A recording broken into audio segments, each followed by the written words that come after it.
할렐루야. 오늘도 말씀으로 하루를 여시기를 축복합니다. 2024년 3월 12일 매일 성경 큐티. 오늘은 마가복음 10장 46절에서 52절 말씀입니다.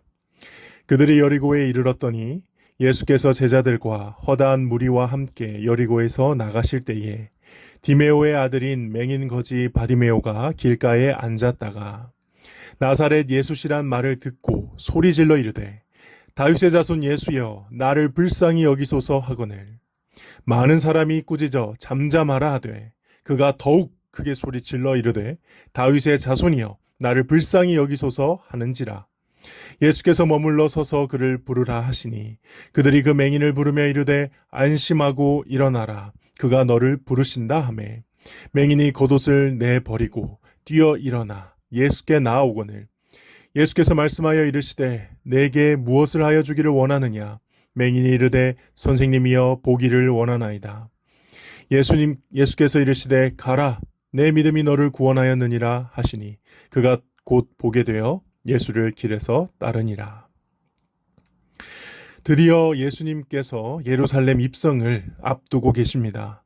여리고는 예루살렘으로 가기 위한 첫 관문이라고 할 수 있죠. 오늘 본문은 거기에서 시각장애를 가진 이 거지 바디메오를 치유하신 사건입니다.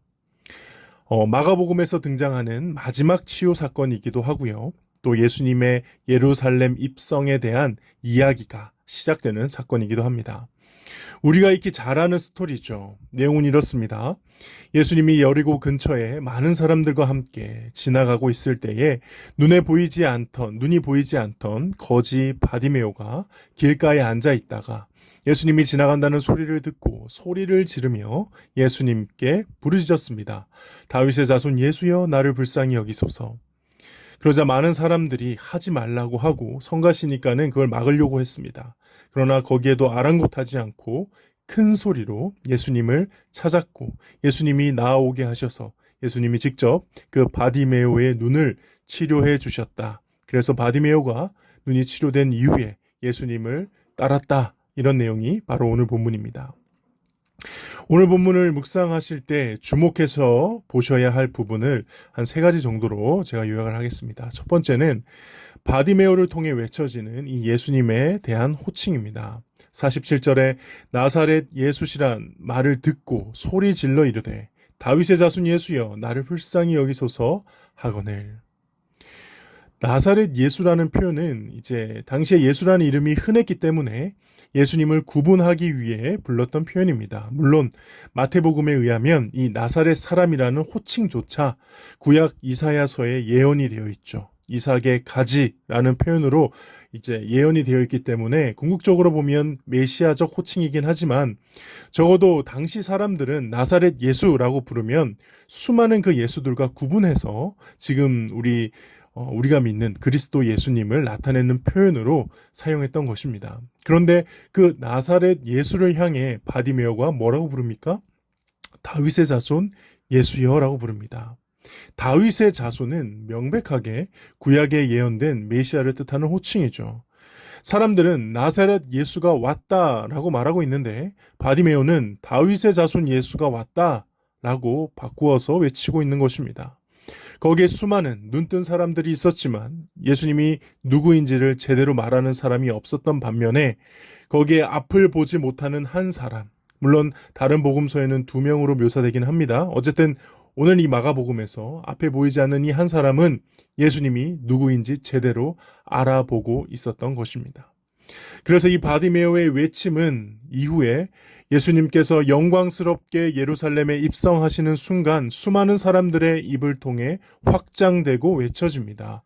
그런 의미에서 지금 이 바디메오가 예수님을 향해 외치는 다윗의 자손 예수여 라는 이 외침은 너무나 중요하고 의미가 있는 것이죠. 두 번째 오늘 본문에서 묵상할 포인트는 또 바디메오를 통해서 배우는 믿음입니다. 오늘 본문이 치유 본문이기 때문에 예수님이 병을 고치실 때 흔히 하시는 말씀, 내 믿음이 너를 구원하였다 하는 말씀을 하시는데요. 우리는 그런 본문이 나올 때마다 아주 주의해서 보아야 합니다. 왜냐하면 성경 말씀이 그 본문을 통해 구원받는 믿음이 무엇인지 우리에게 가르쳐주고 계시기 때문에 그렇습니다. 많은 사람들이 믿음이 뭔지 안다고 착각을 하며 교회를 다니고 있습니다. 그런데 정작 당신이 믿고 있는 믿음, 구원받는 믿음, 이것이 무엇인지 설명해 달라고 하면 당황하죠. 기껏해야 영접 기도했었다. 확신 있다. 믿음의 확신의 감정이 있다. 정도를 믿음으로 생각합니다. 여러분들은 답을 할 수 있습니까? 구원받는 믿음은 무엇입니까? 왜 주님이 여러분의 믿음을 보고 여러분을 구원하셨습니까? 성경은 아주 많은 이야기와 사건들을 통해 이 믿음이라는 것을, 구원받는 믿음이라는 것을 입체적이고 복합적으로 가르치는데요. 오늘 본문만 하더라도 너무나 다양한 믿음의 요소가 바디메오를 통해 나타납니다. 먼저 첫 번째 묵상의 내용이었던 다윗의 자손 예수, 다윗의 자손 예수라고 외치는 이 바디메오의 외침에서 믿음에 관한 무엇을 배울 수 있을까요? 믿음은 예수님을 정확하게 아는 것이죠. 특히 말씀을 통해서 예수님이 어떤 분이신지 아는 겁니다. 구약에 예언된 영원한 하나님의 나라를 세우시는 그 다윗의 자손, 그 메시아가 역사 속에 성육신 하셔서 인간의 몸을 입고 오셔서 하나님의 아들로서 이 땅에 오셔서 우리를 구원하시기 위해 십자가에 못 박혀 돌아가시는 이 십자가의 길을 걸어가고 계신 이 나사렛 예수가 바로 그분이심을 알고 있는 것이죠. 그리고 믿는 것입니다. 또 바디메오를 통해 배울 수 있는 믿음은 무엇입니까? 그 다윗의 자손 예수님이 나의 현실적인 문제, 눈이 보이지 않는 문제를 해결할 수 있다 믿는 것입니다. 신앙 따로, 믿음 따로가 아닙니다. 나의 현실과 예수님이 세우시는 그 하나님의 나라가 서로 관련 없는 것이 아닙니다. 나의 모든 현실은 예수님의 지배를 받아야 하고 그분의 고침을 받아야 하고 그분이 회복시킬 수 있다고 믿고 소망하며 기대하며 바라는 것이 믿음이라는 것입니다. 또 바디메오를 통해 배울 수 있는 믿음은 무엇입니까? 외치는 것입니다. 행동하는 것입니다. 알고 깨닫고 믿는 감정에서 끝나는 것이 아니라 그 믿음을 위해 자신이 할 수 있는 모든 것을 다하는 것입니다. 희생하는 것입니다. 그는 소리쳤습니다. 사람들이 못하게 해도 아랑곳하지 않고 외쳤습니다. 그리고 그는 예수님께 달려갔습니다. 눈이 보이지 않기에 보통 사람처럼 달려갈 리 없겠지만 그가 겉옷을 버리고 갔다는 것은 그 입장에서 정말 전속력을 향해 주님께 나아간 것이죠. 그리고 바디메오를 통해 배울 수 있는 믿음은 무엇입니까? 치유받고 난 뒤에 예수님이 가셨던 길을 따르는 것입니다.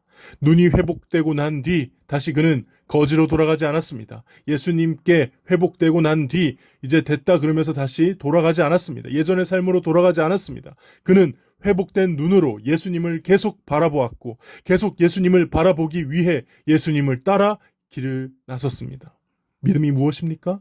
예수님을 바라보는 것이며 예수님을 바라보기 위해 따라가는 것이죠. 우리가 개척할 교회 이름이 바라봄 교회이지 않습니까? 이름을 정말 잘 지은 것 같아요. 요즘 다시 깨닫고 있는데 믿음이라는 게 바라봄이다. 저는 믿음은 하는 것이다 라는 것에 많이 좀 마음이 가 있던 상태였거든요. 물론 실제로 믿음은 행하는 것이고 실천하는 것이고 이 땅 가운데 이루는 것이기 때문에 하는 것이다라고 할 수도 있지만 정말 믿음의 핵심, 모든 시대의 신앙인들이 공통적으로 붙들어야 했던 믿음의 핵심 요소가 무엇일까? 하나님을 바라보는 것이죠. 구약의 성도든 신약의 성도든 바라보는 것이죠. 바라보기 위해 힘쓰는 것이고 바라보기 위해 결단하는 것이고 실제 내 삶에서는 그것이 이루어지지 않는다 하더라도 반드시 하나님이 다음 생에, 그 다음 때에, 그 다음 때에 반드시 역사 가운데 이루실 것을 미리 바라보며 아브라함도 예수님의 때를 바라보지 않았습니까? 그렇게 바라보며 사는 것. 그렇게 바라보며 살다가 실제로 죽어서 주님을 뵙는 것. 이게 바로 저는 신앙이 아닐까. 신앙을 가지는 것은 눈을 뜨는 것입니다. 이전에 보지 못했던 것이 보이기 시작하는 것이고요. 그 눈으로 지금 나는 무엇을 바라보고 있습니까? 오늘 하루 나의 영혼에게 이 질문을 해보시기를 바랍니다. 마지막 세 번째 오늘 본문을 통해서 묵상할 부분은요. 예수님의 질문입니다. 내가 무엇을 하여 주기를 원하느냐? 저는 이 질문이 좀 이 아침에 크게 와닿습니다. 왜냐하면 이 질문은요. 바로 어제 본문에서 야고보와 요한에게 하셨던 질문이거든요. 야고보와 요한은 예수님의 좌편과 우편을 답을 했죠. 예수님은 들어주지 않으셨습니다. 바디메오는 보는 것을 원했고 예수님은 그것을 들어주셨습니다. 저와 여러분에게 만약 예수님이 나타나셔서 이 질문을 한다면 내게 무엇을 하여 주기를 원하느냐라고 물으신다면 여러분들은 답을 할 준비가 되어 계신가요? 저는 오늘 아침에 깨닫는데 그거를 답할 준비가 안 되었다라는 게 좀 저의 깨달음입니다. 오히려 어제 본문에서는 야고보와 요한이 참 한심하다라고 생각을 했는데요. 야고보와 요한은 그래도 예수님이 뭘 원하시냐 할 때 바로 답했어요.